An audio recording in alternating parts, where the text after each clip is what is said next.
На светските берзи, гледате што се случува. Премиерот Димитар Ковачевски денеска без конкретен одговор зошто вчера не беше на гробот на Гоце Делчев со објаснување дека владини делегации ја исполниле обврската да положат свеќе за Гоце секаде каде било потребно.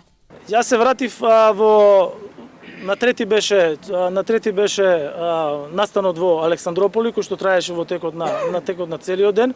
Меѓутоа владата имаше представници на ниво на министри, заменици министри на сите места каде што се чествува Гоце Делчев. Лидерот пак на најголемата опозицијска партија Христијан Мицовски и денеска, како и вчера, пред новинарските камери не кажа ни збор за Делчев, откако и тој вчера го заобиколи гробот на револуционерот, а кога опозицијската партија го именува за апостол на македонската револуционерна борба. Во Бугарија пак одбележувањето на смртта на Делчев, кого Софија го смета за бугарски револуционер, помина во знакот на шефот на државата Румен Радев, кој го искористи чествувањето на Делчев за 3-часовна конференција, од која Македонија повторно беше обвината за крадење на историјата и за национализам. Бугарскиот премиер пак Кирил Петков, за разлика од своите претходници, пак вчера не се појави никаде за да му одаде почит на Делчев, дури ни со објава на Фејсбук, иако токму Петков пред 3 недели, придружуван од сите политички партии, вклучително и опозицијските, во Битола го отвори клубот именуван според Ванчо Михајлов. А токму бугарската опозиција денеска го обвини Петков за водење на двојна политика кон Македонија, односно дека работи на кревање на ветото за Македонија.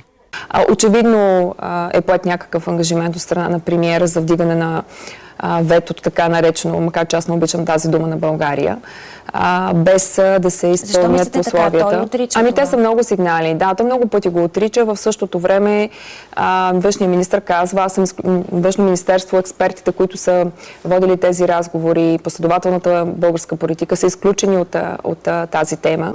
Истовремено и македонската опозиција со обвинување до македонската власт дека во преговорите со Бугарија подготвува предавство.